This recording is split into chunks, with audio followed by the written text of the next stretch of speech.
Talibul ilmi, talibur rahmati. Orang yang menuntut ilmu itu adalah orang yang menuntut rahmat daripada Allah Subhanahu wa taala. Seseorang atau umat Nabi Muhammad SAW yang pekerjaannya itu menuntut ilmu, yang pekerjaannya itu mutalaah, itu adalah sesuatu yang membanggakan, yang membahagiakan, yang menyenangkan lawan Nabi kita Nabi Muhammad sallallahu alaihi wasallam. Ila ruhi Sayyidi Syekh Abdul Qadir Jalan Syekh Muhammad Ibrahim Al-Khalwati, ila ruhi Sayyidi Sayyid Syekh Muhammad bin Abdul Karim As-Samana Madani, ila ruhi Syekh Maulana Muhammad Arsyad bin Abdullah Al-Banjari Kalampayan, ila ruhi Syekh Syahabuddin Al-Banjari, ila ruhi Syekh Nawawi bin Umar Al-Banjari, ila ruhi Syekh Jailuddin Tumbawa, ila ruhi Syekh Ali bin Abdullah Al-Banjari Al-Maqi, ila ruhi Syekh Masarwani Abdan Bangil Al-Banjari, wa khususan li ruhi الأستاذ العظام أولياء المتقين العالم الله شيخ مولانا أبي محمد أمين بدري وإلى حضرة النبي محمد صلى الله عليه وسلم. الفاتحة. أعوذ بالله من الشيطان الرجيم. بسم الله الرحمن الرحيم. الحمد لله رب العالمين الرحمن الرحيم مالك يوم الدين إياك نعبد وإياك نستعين اهدنا الصراط المستقيم صراط الذين أنعمت عليهم غير المغضوب عليهم ولا الضالين. آمين. Bismillahirrahmanirrahim. Alhamdulillah Rabbil Alamin. Wassalatu wassalamu ala Sayyidina Muhammadin Rasulillah Jama'in. Subhanaka la ilma lana illa ma 'allamtana innaka antal alimul hakim. Wa la hawla wa la quwwata illa billahil 'aliyyil 'azim. Rabbi shrah li sadri wa yassir li amri wa hlul 'uqdatam min lisani yafqahu qawli. Qala al-musannif rahimallahu ta'ala wa nafa'ana wa iyyakum wa jami' ulumihi fid dharain amin. Bismillahirrahmanirrahim. Haram pula atas orang junub yang Islam membaca Quran, dan jika ada ia kanak-kanak sekalipun, jika dengan dilafazkannya dengan lidahnya sekira-kira didengar akan dia oleh dirinya.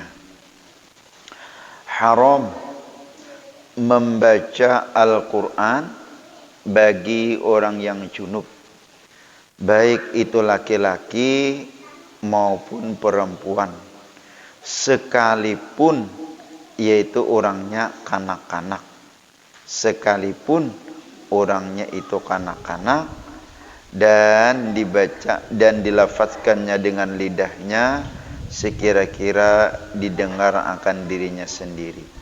Artinya bacaannya itu kedengaran inyak dan dituturkan dengan lidahnya. Itu haram orang yang junub. Ini kita mazhabnya umpat, yaitu Datuk Kalampayan atau mazhab Imam Syafi'i. Tapi sepakat imam itu mengatakan bahwasanya orang yang junub itu tidak boleh membaca Al-Quran dengan lafaz yang didengar oleh telinganya sendiri, sekalipun kanak-kanak.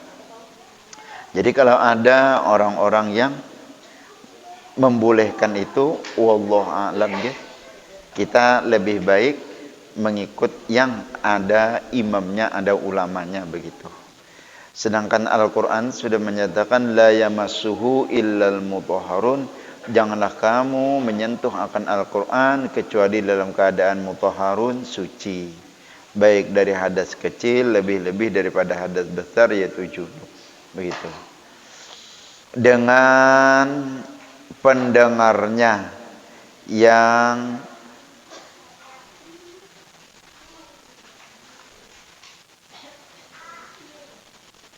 genar, jika tiada ada di sana ingar.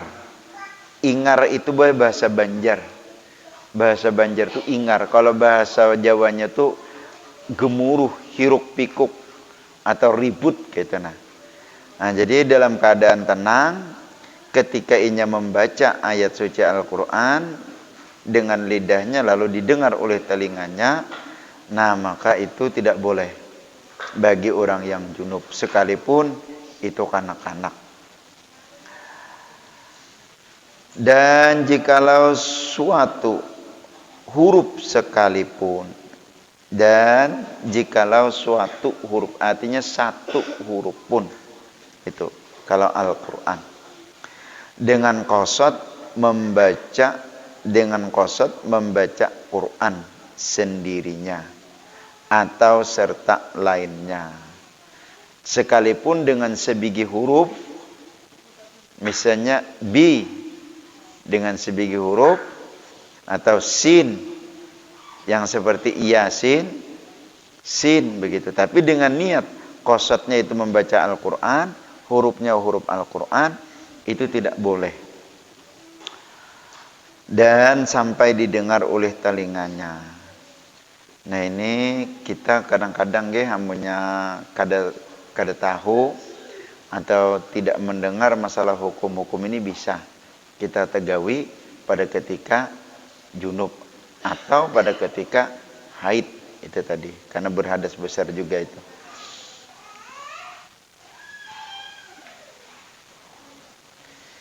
Karena sabda Nabi SAW, la yaqra'il junubu walal haidu syai'an minal qur'ani.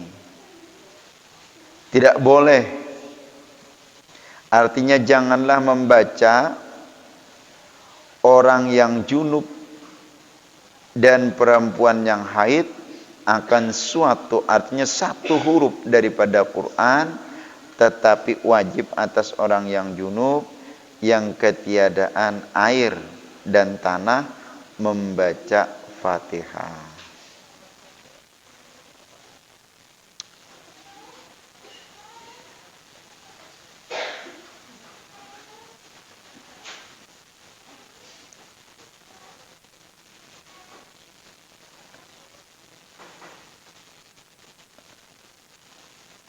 Janganlah membaca orang yang junub dan perempuan yang haid akan suatu huruf daripada Quran, tetapi wajib atas orang junub yang ketiadaan air dan tanah membaca Fatihah di dalam sembahyang, karena terhenti soh sembahyangnya atas membaca Fatihah.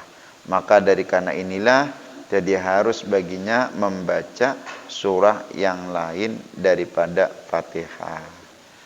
Ini kisahnya orang nang haid, orang nang junub, terus kebetulan tidak bertempat, nang di situ tidak ada air untuk mandi, tidak ada tanah untuk bertayamum. Mungkin inisialnya di pesawat kah? Karena berhari-hari, berminggu-minggu di pesawat, sedang melakukan di perjalanan. Atau bisa juga kita misalnya naik kapal nang ganal, sedangkan di kapal itu kehabisan banyu, dan mengambil ke bawah itu ke lautnya itu kada mungkin bisa, maka tanah kadada, banyu kadada. Nah sedangkan haid itu tadi sudah habis, lalu masih dalam keadaan belum suci, karena tidak ada misalnya air dan tanah untuk mandi dan bertayamum. Nah maka itu ketika istrinya pada sembahyang masuk waktu dan inya sudah habis haid, nah itu wajib membaca Fatihah. Cuma Fatihah aja, yang lain kayak surah-surah itu tidak boleh. Ada ajalah hukum yang merukhsahkan, artinya memberikan keringanan itu tadi, dan sesuatu istilahnya rahmat bagi kita, Nabi bagi kita ini, khususnya bagi perempuan ini, dan termasuk juga bagi laki-laki yang sedang junub, misalnya di dalam perjalanan. Amunnya kita kada tahu ini, kada mendengar, khususnya ibu-ibu dalam perjalanan kayak yang demikian itu, nah maka berdosa kita meninggalkan sembahyang nang wajib itu tadi. Karena tidak ada tanah, karena tidak ada banyu, sedangkan isinya haid sudah habis, sudah tidak istilahnya keluar lagi, dan waktu sholat sampai, nah maka itu boleh membaca Fatihah, tapi dalam keadaan sembahyang itu tadi. Dan hanya Fatihah saja, yang lain tidak. Karena ayat selain daripada Fatihah, surah selain daripada Fatihah itu hukumnya sunat saja.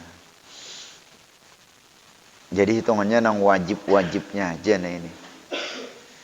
Wajib atas orang yang junub, yang ketiadaan air dan tanah, membaca Fatihah di dalam sembahyang karena terhenti sah sembahyang atas membaca Fatihah. Artinya sembahyang itu amunnya kada membaca Fatihah kada sah.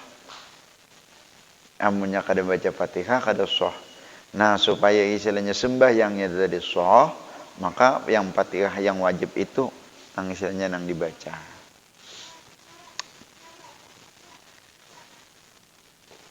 Dan selamat kita pula daripada hukum Allah Ta'ala, dan selamat kita daripada yaitu dosa meninggalkan sembahyang. Maka dosa meninggalkan sembahyang ini luar biasa. Satu waktu sembahyang yang kita tidak laksanakan itu selama 500 tahun diajab. Jadi kalau dalam sehari semalam itu kada sembahyang 5 waktu, maka itu 2500 tahun. Jadi sehari kada sehari semalaman tidak sembahyang, nanti di akhirat itu diajab selama 2500 tahun. Kalaunya bertahun-tahun, apalagi sudah sampai 50 umur kada sembahyang, nah ini luar biasa. Maka kita pula bisa itu sudah umur yang demikian hanya misalnya kan sadar taubat, masih untung ada ilmunya bertaubat kepada Allah Subhanahu wa taala. Kalau kada ada ilmunya, walaupun istilahnya bertaubat, cuman hanya berhenti daripada mengerjakan dosa, namun tidak bisa mengerjakan amal yang soleh. Seperti kayak sembahyang.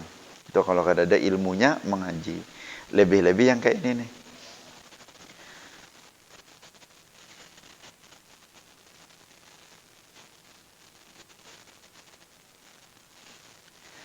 Atas membaca Fatihah. Karena inilah tiada harus bagi membaca surah yang lain daripada Fatihah. Artinya kada harus membaca yang lain daripada Fatihah. Soalnya selain daripada Fatihah, ayat Al-Quran itu di dalam sembahyang hukumnya sunat saja. Adapun jika dibacanya akan Quran itu dengan hatinya jua, atau dengan lidahnya tetapi tiada dengar akan dia oleh dirinya, seperti demikian itu maka tiadalah haram ia dan tiada makruh. Tetapi jika ada yang junub itu kelu, maka haram atas membaca Quran dengan isyarat. Nah, di sini disebutkan pula kalau membaca Al-Quran lawan hatinya, bisa juga lawan lidah, tapi kada didengar oleh telinga. Nah, maka itu hukumnya kada haram. Orang nang haid, orang nang junub, termasuk orang nang haid, membaca Al-Quran di dalam hati atau dengan lidah cuma kada didengar oleh telinganya sendiri, maka itu tiada haram hukumnya. Tapi bersalahan orang yang kelu, artinya orang nang bisu, orang nang kada kau pandir, terus inya membaca Al-Quran dalam hatinya dengan lidahnya nang tidak didengar oleh telinganya, tapi orangnya lidahnya ini memang kelu, mereka bisu.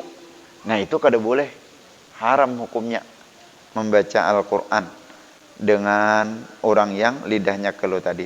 Amun nang kita nang normal yang biasa kayak gini, nah itu apabila sampai didengar oleh telinga kita suara kita membaca Al-Quran tadi dan lidah kita, nah maka itu hukumnya haram bila dalam keadaan junub. Kalau orang nang keluk lidahnya, orang nang bisu, dan inya kada bisa bepandir, kada kau bepandir. Nah, ketika inya junub atau haid, itu tidak boleh membaca Al-Quran di dalam hatinya. Karena memang sudah kebiasaannya membaca Al-Quran di dalam hati. Sudah kebiasaannya membaca Al-Quran di dalam hati. Ada kita kan sudah kebiasaan dengan lidah dan dengan suara.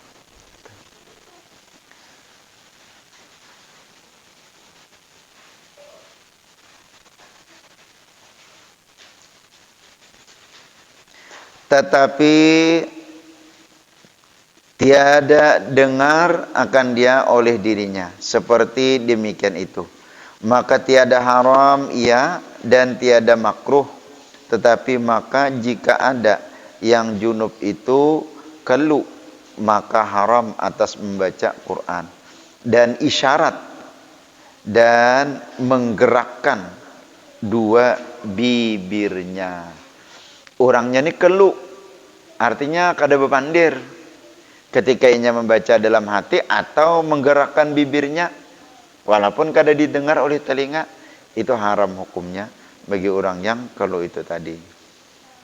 Amun bagi kita nang wajar nang biasa ini, dengan menggerakkan bibir, lidah, terus ada suara huruf Al-Quran sekalipun satu huruf, itu tidak boleh, haram hukumnya.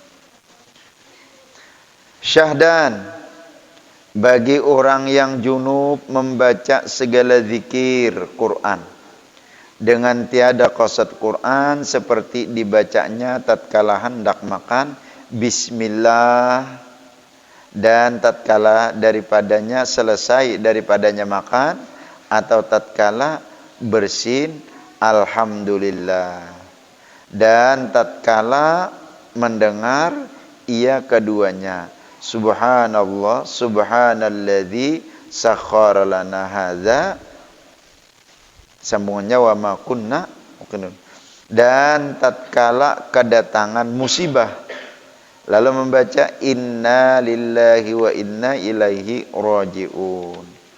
Dan zikir Quran segala pengajarnya dan hukumnya dan qasadnya. Apabila membaca dengan tiada qasad Al-Quran, karena tiada mencidrakan ia akan takzim, dari karena Quran hanya saja adalah ia Quran dengan qasad jua. Nah, jadi kalaunya orang haid atau orang junub seperti membaca bismillah, itu kan satu ayat daripada ayat Al-Quran. Alhamdulillah juga satu ayat daripada ayat Al-Quran. Kalau inya tidak dengan niat membaca Al-Quran, nah itu maka hukumnya tidak haram dan boleh saja. Tabarruk namanya itu tadi. Pada ketika sampian haid, atau ketika nipas, atau pada ketika junub, belum mandi hendak makan, nah itu boleh membaca ayat Al-Quran yang zikir-zikir di dalam Al-Quran itu, tapi dengan tidak berniat membaca Al-Quran. Misalnya bulan puasa, junub, makan besahur, nah belum mandi, sedangkan istilahnya makan itu sudah kebiasaan bismillahirrahmanirrahim. Kalau itu niatnya dibarengi dengan niat membaca Al-Quran, maka haram hukumnya. Nah, ini biasanya orang-orang yang menghafal Quran, baik bini-bini maupun laki-laki. Nah, itu supaya hafalannya istilahnya jangan putus, atau istilahnya kada ingat semingguan atau setengah bulan pemilihan haid. Nah, itu di dalam hati dia membacanya, jangan sampai didengar oleh lidah. Wallahu alam yang ada nang membolehkan membaca Al-Quran dalam keadaan haid, wallahu alam itu. Kita umpat nang mazhab Datuk Kalampayan ini aja itu. Bismillahirrahmanirrahim, pasti itu hendak makan najin. Alhamdulillahirabbil alamin, atau alhamdulillah ketika sesudah makan. Kalau bahasa Banjarnya meriga. Kalau bahasa Jawanya apa Bu? Yang ujar kayak itu nah. Napa kita? Kan biasanya itu membaca alhamdulillah. Nah, itu satu ayat daripada ayat Al-Qur'an. Pas waktu haid atau junub, apabila sampean itu terlintas dalam hatinya ada untuk membaca Al-Qur'an, maka tidak boleh dan haram hukumnya.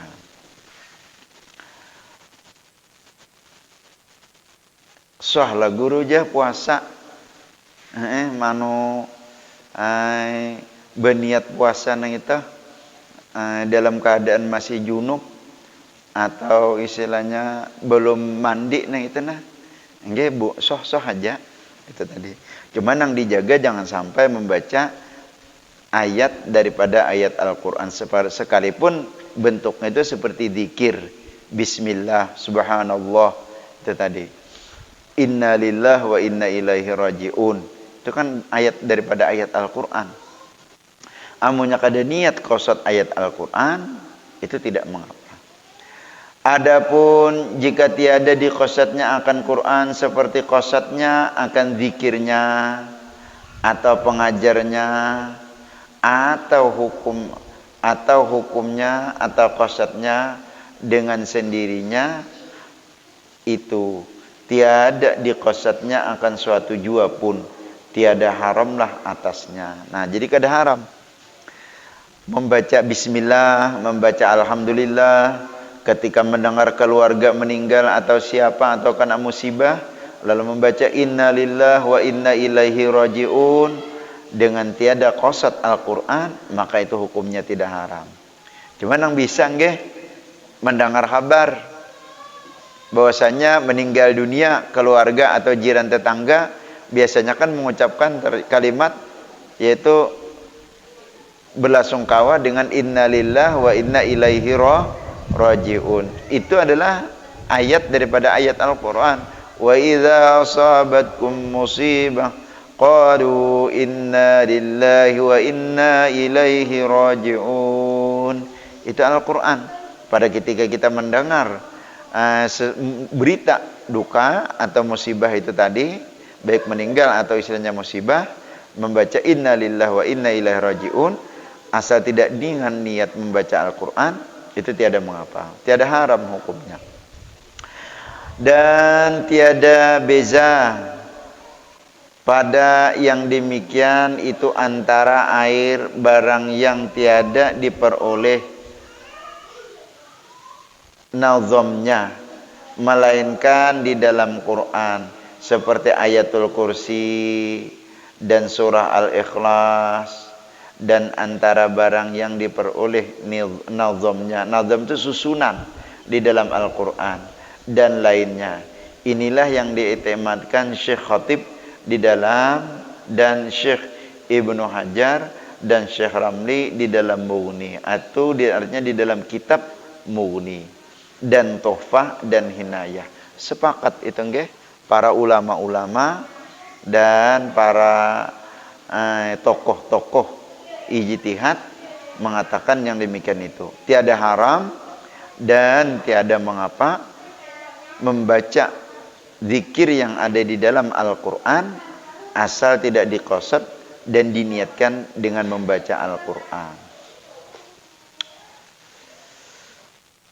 Maka ini pian ulamanya, ini ulama yang sahih-sahih, seperti Ibnu Hajar, seperti Khatib Syarbini dan Imam Syekh Ramli, itu ulama-ulama yang luar biasa itu ijtihadnya. Dan jika ada yang junub itu kafir, maka tiada ditegakkan ia daripada membaca Quran, karena tiada diitikadkan akan haramnya. Tetapi jika ada ia haid atau nifas, maka ditegakkan ia daripada karena besar hadasnya.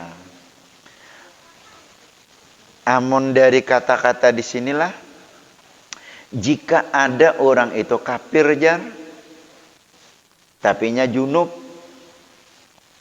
dan membacaan Quran, nah nang itu inya kada ditegah, karena tiada diiktikadkannya haram. Tetapi amunnya nang babiniannya haid, nang kafirah nih, perempuan nang kafirah haid inya membaca Al-Quran itu kada boleh. Dan inya ditegah karena itu adalah hadas besar. Berarti kalau dikutip di sini rupanya ada juga orang nang kada muslim ini nangnya bisa baca Al-Quran. Banyak pian. Banyak kada sedikit orang nang kada muslim inya bisa membaca Al-Quran. Bahkan hafiz Al-Quran inya. Ketikanya dapat petunjuk, ketikanya dapat hidayah, dapat taufik daripada Allah Ta'ala, masuk Islam langsung hafal Al-Quran. Itu kada sedikit itu. Ulun ada mendengar, kada ulun sebutkan di wadah kita di sini, ada di antaranya jar gurunya, guru di sekolahan ini, inya belajar Al-Quran, waktu inya sekolah, nang kuliah kah, lalu melajarkan lawan anak-anak nih, mau di surah-surah pendek. Nah itu pian, kalaunya laki-laki kada apa-apa, tapi kalaunya bini-bini kada boleh nang itu. Kan ada di antaranya itu.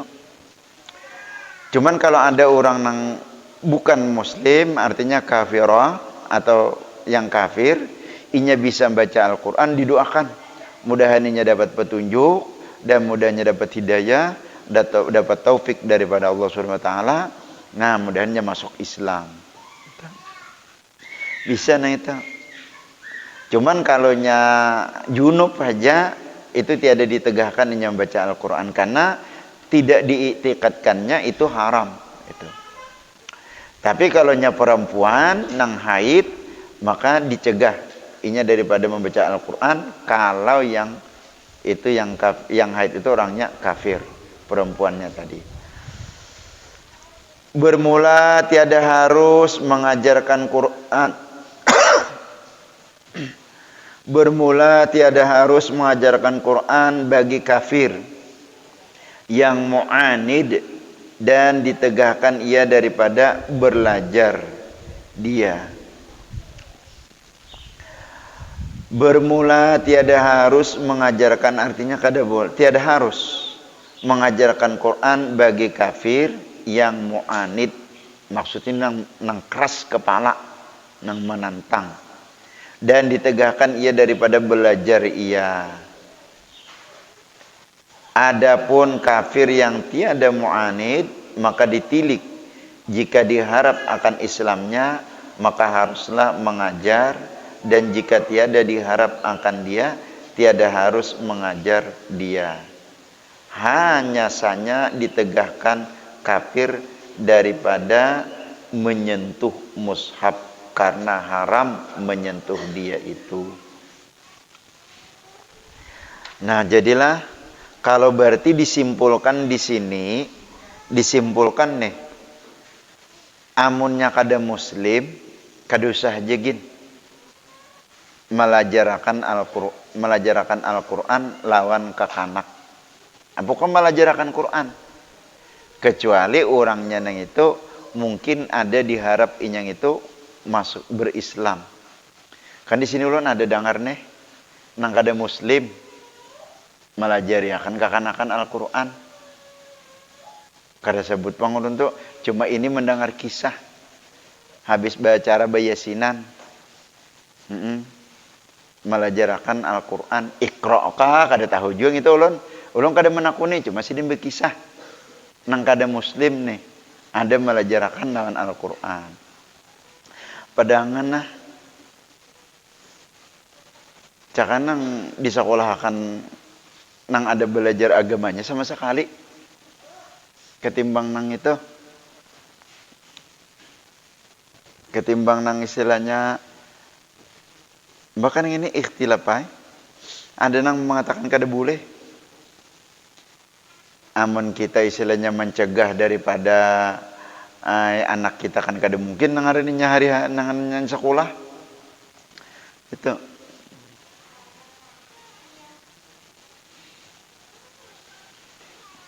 Kada ada lagi kah guru agamanya itu nah jadi nang sampat orang lain nang melajari Al-Quran.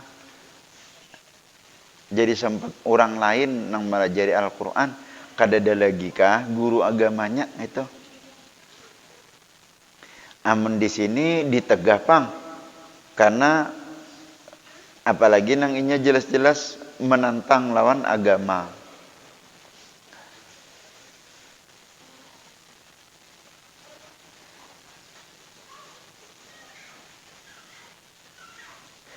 Dalil haram menegahkan dia serta hadas dan haram menyentuh ia dengan najis. Bersalahan dengan membaca Quran karena harus membaca dia serta hadas. Dan harus membaca dengan mulut yang kena najis. Orang ne muntong aba najis, kena najis.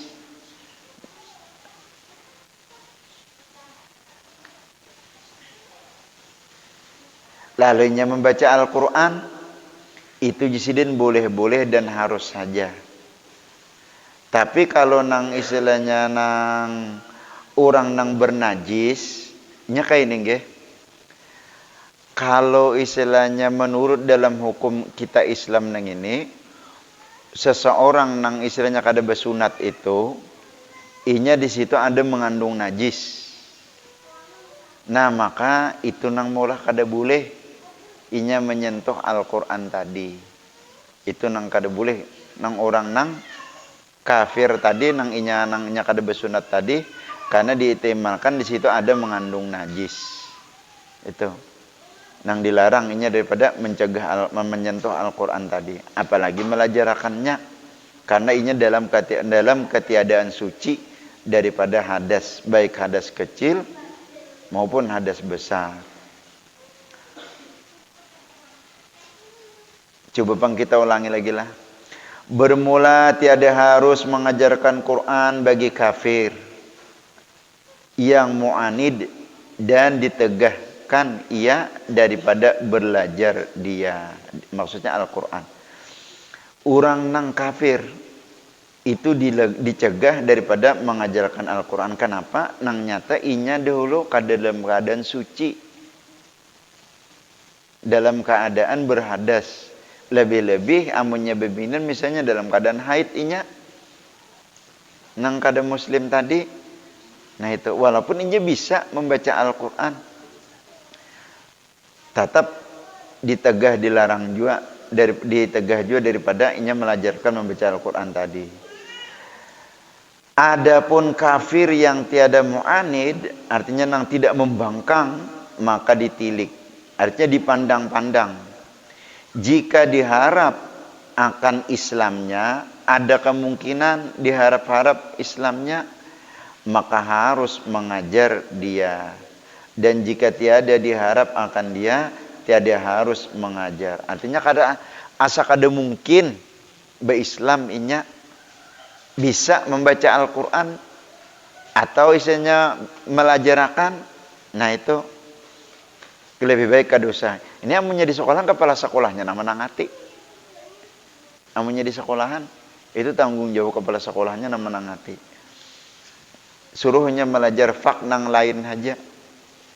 Dan ulun istilahnya kada menjawab juga waktu nang bepandiran curhat di yasinan itu. Karena istilahnya kada tempatnya membahas itu. Nang ikra kah, nang Al-Qur'annya kah, nang dilajarakannya kada tahu pang itulah. Nggih kada mendengar, kada tahu pang ulun. Amun cerita sidin itu jar bahkan lagi sekolah dulu aja ada pelajarannya belajar nih orang nang kada muslim itu tadi belajar Al-Qur'an. Kalau di sini kada bolehnya. Kalau inya nang kada dia diharap bakal masuk Islam juga. Dan haram menyentuh dia dengan najis, bersalahan dengan membaca Quran karena harus membaca dia seperti hadas dan harus membaca dengan mulut yang kena najis. Dan jikalau tayamum orang yang junub karena mengharuskan membaca Quran atau berhenti di dalam masjid, kemudian maka berhadas, iya, haruslah baginya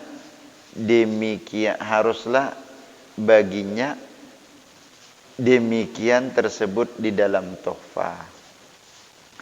Artinya orang nih dalam keadaan junub lalu inya bertayamum, lalu membaca Quran dan berhenti di dalam masjid, harus saja. Tapi apabila ada banyu, wajib inya mandi ketika ada banyu. Kan bisa neng ini nih, hendak mandi kan tiada sesuatu, model luka atau apa. Terus amunnya dibawa mandi bisa membawa kepada mudarat, bahkan membawa pada kebinasaan luka itu tadi.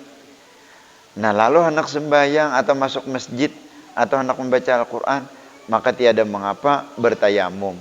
Tapi pada ketika inya ada banyu, itu inya wajib mandi daripada hadasnya itu tadi, daripada junubnya tadi. Cuman kalau dalam keadaan darurat mudahnya itu tadi bertayamum aja dulu, kada apa-apa, masuk masjid dan membaca Al-Quran. Bisa ini buai waktu sampian garing bulan puasa, lalu dalam keadaan junub, sedangkan hendak mandi kada kawa oleh karena badan panas dan kepingin benar, sudah menjadi istilahnya kebiasaan, kada nyaman di bulan Ramadan kada membaca Al-Quran. Nah, jadi bertayamum boleh aja, itu tiada mengapa. Artinya boleh saja. Demikianlah tersebut di dalam tuhfah. Syahdan, karena syahdan keluar dengan kata Quran itu Taurat dan Injil dan hadis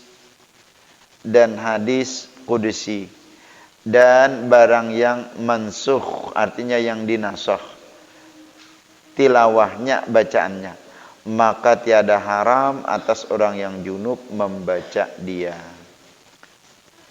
Artinya lain pada Al-Quran,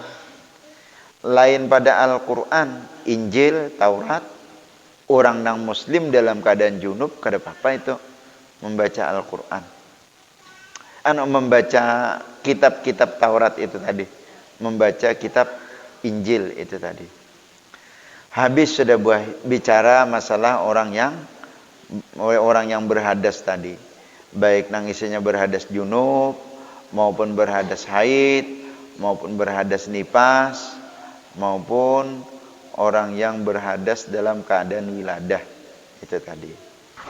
Nah, ini masuk sudah kita pada bicara masalah mandinya golongan buai, mandi yang dalam keadaan junub atau haid. Fasal pada menyatakan rukun mandi dan dikata pula fardu mandi dan wajibnya. Jadi disebut fardu mandi ia wajib juga, disebut wajib mandi ia fardu juga. Bermula rukun mandi yang lain daripada mandi mayit, yaitu dua perkara. Rukun mandi yang lain daripada mandi mayit, yaitu ada dua perkara. Pertama, niat, seperti diniatkan dengan hatinya akan salah suatu daripada yang lagi akan datang. Dan sunat melafazkan dia dengan seperti lidahnya, seperti dikatanya nawaitu raf'al janabati, nawaitu raf'al janabati, artinya sahajaku mengangkat janabat jika ada ia junub, atau nawaitu raf'al hadathi, jika ada ia hadas. Berartilah banyak buai lafaz niat, banyak lafaz niat mandi ini. Ada yang di antaranya ini nawaitu raf'al janabati. Itu yang paling ringkas, yang paling nyaman itu. Itu bacanya kalau di dalam hati kita, sahajaku mengangkat hadas junub. sahajaku mengangkat hadas junub begitu. Boleh itu seperti demikian itu di dalam hati. Terus kalau dilidahkan dibaca, artinya dibaca dengan lidah, sunat hukumnya. Sunat hukumnya dibaca dengan lidah. Nawaitu raf'al janabati. Di dalam hati nang ianya sahajaku mengangkat junub begitu. Satu itu. Atau jasidin dengan niat nawaitu raf'al hadasi. Artinya sahajaku mengangkat haid jika ada ia haid. Atau nawaitu raf'al nifasi. Artinya sahajaku mengangkat akan nifas jika ada ia nifas. Ya, ini mengangkatkan hukum janabat atau hukum haid atau nifas seperti yang telah terdahulu kenyataannya. Nah, kalau ini pula apabila istilahnya haid maka niat haid, apabila istilahnya junub niat junub, apabila nifas niat nifas. Kalau disebut dengan kalau dibaca dengan lidah. Di hati demikian juga. Sahajaku menghilangkan junub. Sahajaku menghilangkan haid. Sahajaku menghilangkan nifas. Kalau dibaca nawaitu raf'al janabati, nawaitu raf'an nifasi, nawaitu raf'al haidi. Itu.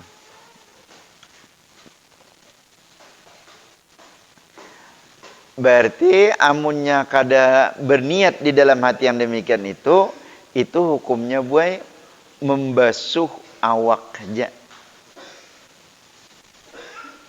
Jangan sampai kada ingat buai berniat. Bisa pian kada ingat berniat.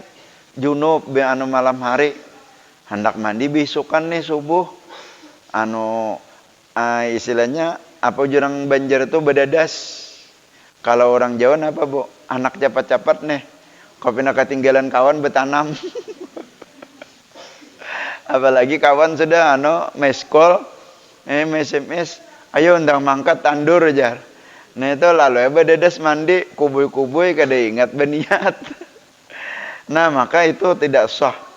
Artinya kada hilang, kada terangkat hadas baik haid, nifas atau junubnya itu tadi. Sekalipun mandi sudah, tapi kada ada berniat. Nah itu istilahnya kada sah niat itu tadi. Amunnya kayak ini pang membaca di lidah nawaitu raf'al janabati atau nawaitu raf'al haidi atau nawaitu raf'al nifasi, cuman membaca di hati kada berniat, kada boleh juga itu. Ini niat itu di dalam hati. Niat itu di dalam hati. Kalau yang di lidah ini namanya itu bacaan. Bacaan. Qasdus syai'i muqtarinan bi fi'lihi. Menyengaja atau mengqasad sesuatu besertaan dengan pekerjaannya, itu namanya niat itu. Hanya ini pula, jangan-jangan kita cuma bacaan di muntung aja nih. Mandi nawaitu raf'al hadasi, baik isnya hadas junub atau hadas istilahnya haid, cuman membaca di muntung aja, tapi di hati keingatan tanduran nih anak ditanam, atau keingatan istilahnya pekerjaan apakah?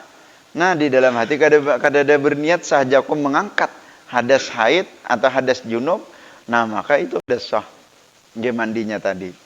Karena itu tidak termasuk niat yang di lidah itu tadi. Itu bacaan, lafaz namanya. Sedangkan niat itu adalah di dalam hati. Yang pertama di sini itu niat seperti yang diniatkannya dengan hatinya. Jadi dengan hati. Amunnya nang istilahnya di lidah aja, bacaannya nawaitu raf'al janabati.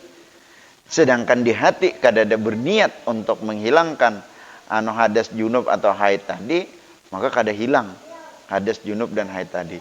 Nah itu dibawa sembahyang, dibawa membaca Al-Quran, dibawa masuk masjid, haram semuaan pekerjaan itu tadi. Malah kada jadi pahala itu tadi. Nah boleh cakanya kita kada mutalahan ini kada bertambah yakin dan kada bertambah tajam ilmu pengetahuan kita tadi.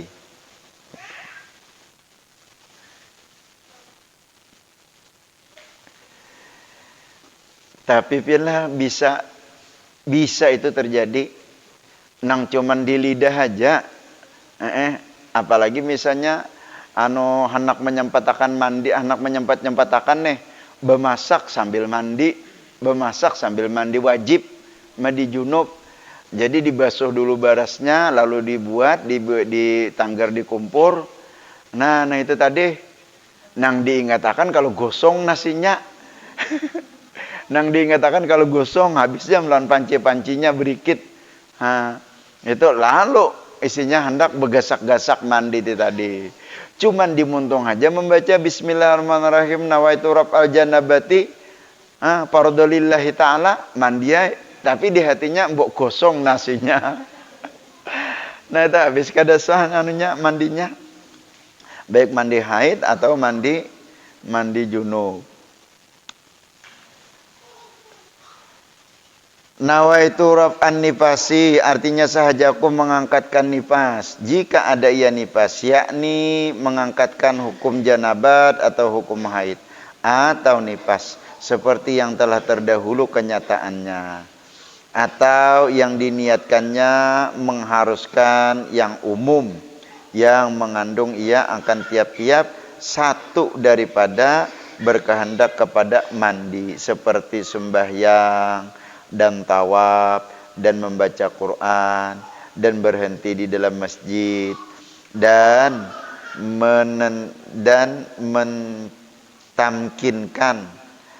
mentamkinkan halil dan suatu yang berkehendak kepada mandi, atau diniatkannya mengharuskan haid khos daripada yang berkehendak kepada mandi, seperti dikatanya nawaitu istibahatis salati, artinya sahajaku mengharuskan sembahyang, atau diniatkannya dengan dikatanya nawaitu ada'a fardil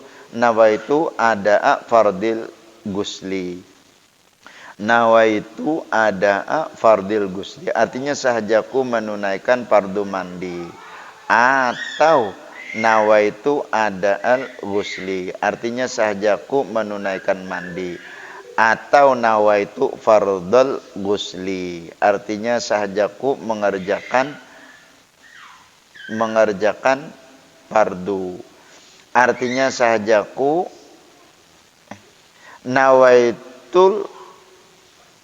nawaitu fardhal ghusli, artinya sahajaku mengerjakan fardu mandi, atau nawaitu wajibal ghusli, artinya sahajaku wajib mandi, atau nawaitu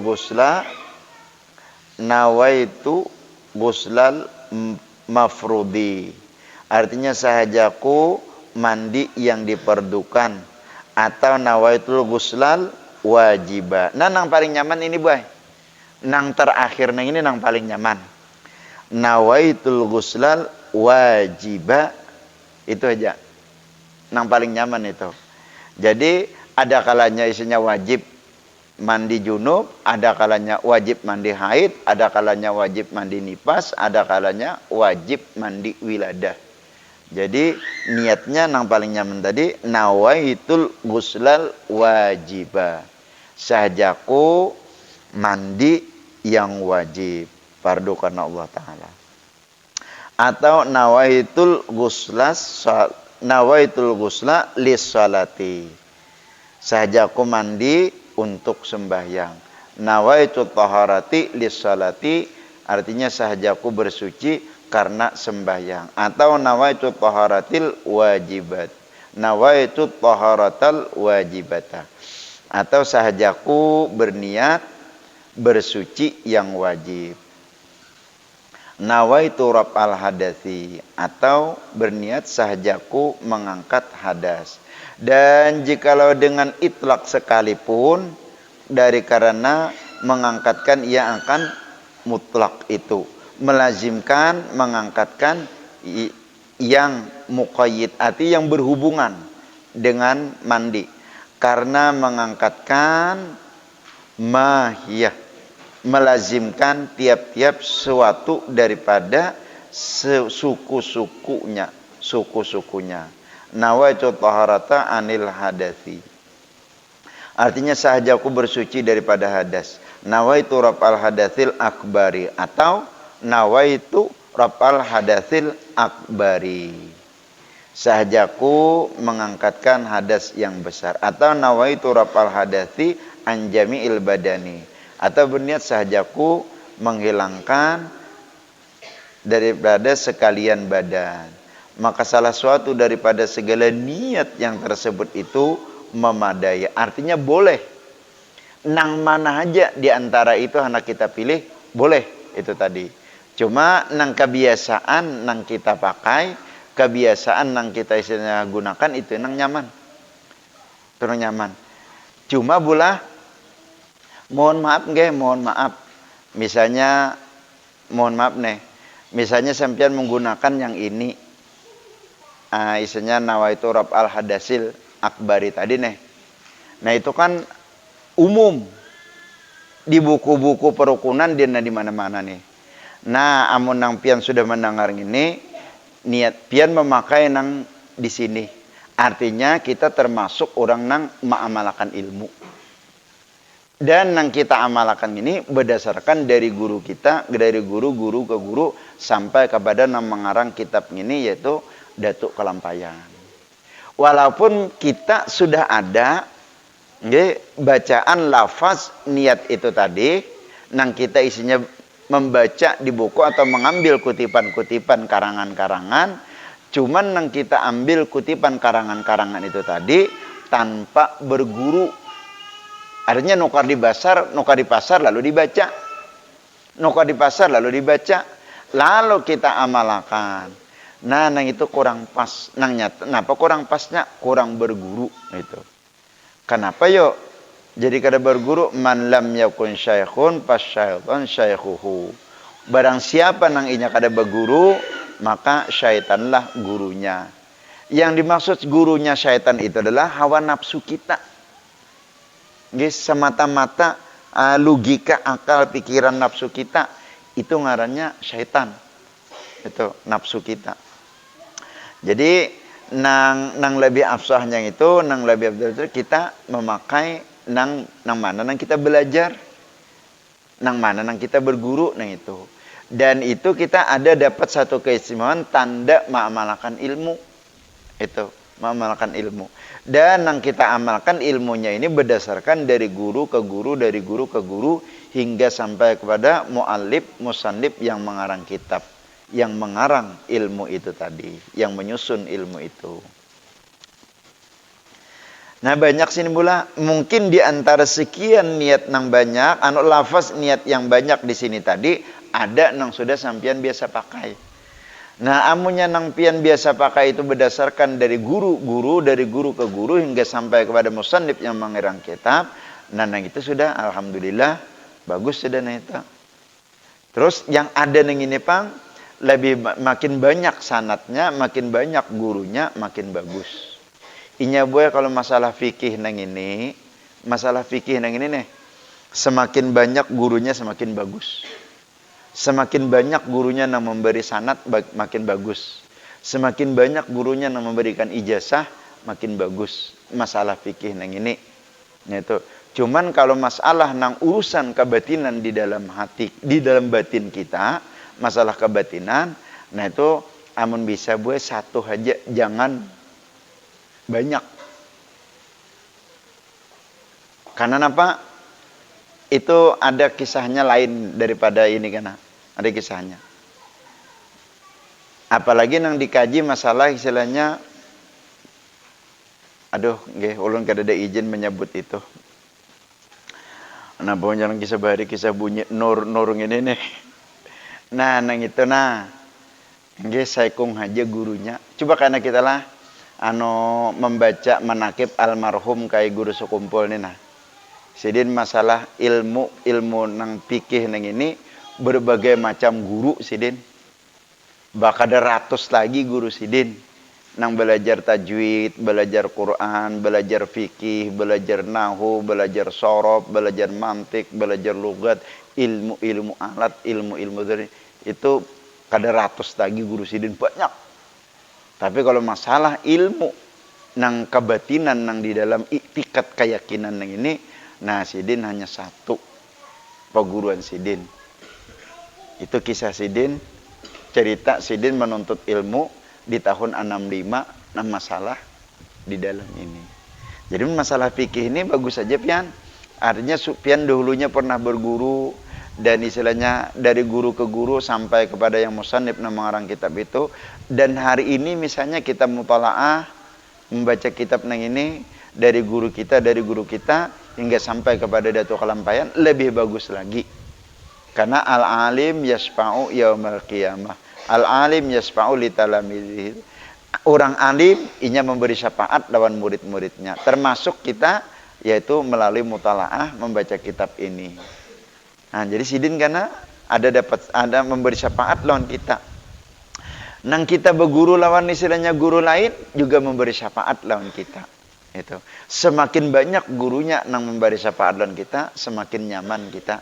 Mulai kayak di dunia nih, ada berurusan semakin banyak orang yang membantu kita, semakin banyak orang yang menolongi kita, apalagi semakin banyak orang yang menanggung jawab kita dalam berurusan, semakin nyaman kita, semakin mudah dan semakin lancar. Itu tadi. Nah, jadi nang mana aja di antaranya nang di sini pian pakai, nah itu bagus, tanda kita mengamalkan ilmu. Dan apabila diamalkan ilmu itu nanti ada suatu saat kita akan mendapat buahnya. Buah daripada ilmu itu tadi. Dan jikalau dengan bahasa yang lain daripada bahasa Arab sekalipun, sekalipun buah kada dengan bahasa Arab, dengan bahasa kita, napa bahasa Banjarnya yaitu sahajaku mandi, menghilangkan hadas junub, fardu karena Allah Ta'ala. Tapi di dalam hati harus ada itu. Jangan sampai ke dada. Jangan sampai ke dada berniat yang sahajaku menghilangkan hadas junub itu tadi. Tetapi yang muqayyid seperti dua yang kemudian itu terafdal daripada yang mutlak. Inilah sekalian pada orang yang salim. Artinya orang yang selamat nang lidahnya ini kau membaca.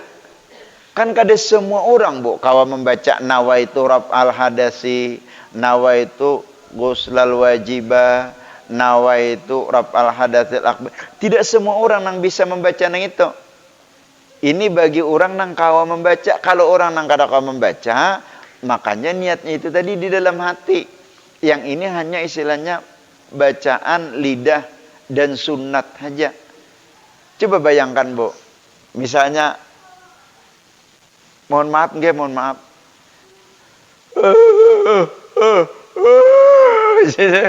Napa orang bisu kawalainya membaca nang nawa itu rapang itu kan kada kawa. Nah, ini di dalam hati nang itu. Dan di dalam hati inilah nang menentukan sah kadanya. Ulun anak bintur apa ya? Anak bintur apa? Cucu lah. Cucu. Ulun ada bisi cucu. Inya kada kau bepandir itu. Kada kau bepandir. Kenapa bisu kalau bahasanya itu? Iya. Kayak bang itu amunnya mandi, amunnya harus membaca nang niatnya kita. Nah, jadi di dalam hati ini nang inya. Kalau inya kan berniat saja aku menghilangkan hadas junub itu. Malah buahlah kalau orang nang kaya itu buah paling nyaman dinikahkan ketimbang orang nang biasa nang kayak gini. Kadang-kadang orang nang biasa gini bisa sampai 5 kali 6 kali pian dan sampai anak dimandi dinikahkan. Kayak uhai nih ya lah. Misalnya uhai ikam aku nikahkan dengan seorang perempuan.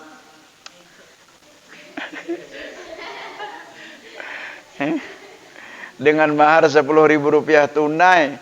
Kalinya harus lo napakan lambat bener menyauti penghulu nih bahasa atau menyauti je ulun nikahi pian jah dengan mahar. Tersalah-salah kan ada nang orang itu kadainya imbahnya nah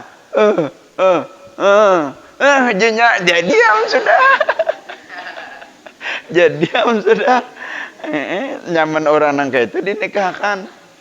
Itu sama nya mandi kayak itu juga nya mandi dengan istilahnya berniat di dalam hati walaupun inya kadang membaca nawa itu tadi kada jadi masalah. Itu sah sudahnya. Sah sudah itu. Adapun orang yang senantiasa berhadas di sini. Adapun orang yang senantiasa berhadas seperti yang salisil baul, yang mustahadah, maka tiada memadai pada mandinya meniatkan mengangkatkan hadas atau bersuci daripada hadas, hanya hendaklah ia berniat istibahati sholat, artinya mengharuskan sembahyang atau barang sebagainya pada tiap-tiap barang yang berkehendak kepada mandi. Nah ini pula, ini khususnya perempuan ini. Khususnya perempuan nang inya istihadah. Istihadah ini boleh selalu keluar darah di kemaluan. Tidak haid, tidak nifas dan tidak wiladah. Itu keluar darah terus. Nah, maka itu tidak harus berniat yang itu tadi, nawaitu raf'al hadasi tadi, tidak. Jadi niatnya sahjaku mandi untuk mengharuskan sembahyang. Sahjaku mandi untuk mengharuskan misalnya masuk masjid.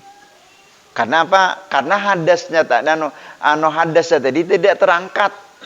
Kada hilang-hilang hadasnya itu tadi, senantiasa keluar darah. Atau orang yang salisil baul, atau nang salisil kaeh, atau orang yang salisil dam, artinya nang keluar darah, keluar nanah, keluar kamih terus-terusan. Nah itu kan namanya di bawah mandi kada terangkat hadasnya. Jadi niatnya itu sahajaku mandi untuk mengharuskan sembahyang. Di dalam hati kayak itu. Amunnya dibaca nawaitul ghusla listibahati shalah, nawaitul ghusla listibahati saum puasa, nawaitul ghusla listibahati qiraatil Quran misalnya itu. Han pula ini di antara perempuan sekian banyak ada yang menemui yang demikian itu. Itu namanya istihadah, bukan haid itu. Atau bukan wiladah. Bermula tiada memadai nawaitul ghusla. Situ aja dulu belah. Minggu akan datang karena bermula tiada memadai artinya kada sah, kada boleh. Kalau cuman nawaitul ghusla saja. Sahaja aku mandi. Itu kada boleh itu. Kada memadai. Insyaallah minggu akan datang. Sebelum ditutup pula, ini ulun ada minta tolong lawan sampian berataan. Hari Sabtu pagi rewang di dapur sini pula. Besok Kamis, Jumat, Sabtu pagi rewang. Dan ulun minta tolong jualan sampian bawa blendir. Blendir bawang. Nggih bawa blender. Dan juga ulun minta tolong lawan sampian amun ada kompor bawa. Kompor yang ganal. Karena pancinya banyak yang dimasak. Nggih anunya pon. Nggih. Kalau ada nggih bawa blender, bawa kompor. Dan khususnya nang hadir nang ini bawai kakawanan.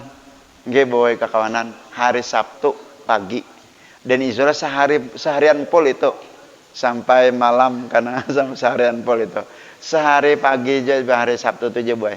Kalau nya hari Jumat kalau pina istilahnya aur mupuk, aur apa gitu nah. Jadi sehari-hari Sabtu itu aja. Hari Sabtu dan hari Minggu sama-sama kita anggih istilahnya rewang gotong gitu. Ini ulun asa kada nyaman panglah babinian ka lalakian ka di dalam sini nah. Lalakian aja gin bola. Enggak lalakian aja gin anu babinian di luar itu. Cuman buai amunya lalakian biasanya depian menyahutnya kada kayak babinian. Enggak amunya babinian menyahutnya tuh pian semarak. Wah, mode meriah benar. Amunya lalakian gitu. Enggak berapa kadang-kadang ulun aja atau nang mencatok. Enggak. Enggak itu bola minta tolong jo ulun ini nah diumumkan di jamaah lingkungan masing-masing khusus blok D blok E kiri kanan itu boy kada undangan satu persatu melalui jamaah kelompok begitu melalui jamaah kelompok yasinan. Adapun yang dari ujung sana blok A sampai ke blok C kalaunya cukup insya Allah nanti satu persatu diundang melalui rumah gitu. Khusus yang blok D kiri kanan yang blok E kiri kanan melalui jamaah nggih dan sampean tolong juga tular gitu. Jangan karena aku ulah di keundangan ke mangkat aku jangan. Nggih tulak aja nggih semuaan. Ini kita mudah-mudahan dapat berkahnya. Mudah-mudahan kita suatu saat di akhirat nanti bahkan pada ketika hendak wafat nanti kita dapat syafaat almarhum dan kita dapat istilahnya berkah daripada beliau mati dalam husnul khatimah dan karena kita dimudahkan huru-haranya di yaumil kiamah dengan berkat syafaat sidin itu aja. Nah kita harap berkah syafaat sidin itu aja. Al-Fatihah. A'udzubillahi minasyaitonir rajim. Bismillahirrahmanirrahim. Alhamdulillah rabbil alamin arrahmanir rahim maliki yaumiddin. Iyyaka na'budu wa iyyaka nasta'in ihdinas siratal mustaqim siratal ladzina an'amta 'alaihim ghairil maghdubi 'alaihim waladdallin. Amin. Bismillahirrahmanirrahim. Alhamdulillahil alamin wassalatu wassalamu ala sayyidina rasulillah ajma'in. Allahumma zidna ilma wa la tanqusna rabbi yassir wa la tu'assir rabbi tamim bil khair. Allahumma astur uyubana wa uyuba mu'allimina wa la tadhhab barakatuh wa liman walhamdulillah rabbil alamin. Taqabbalallahu minkum.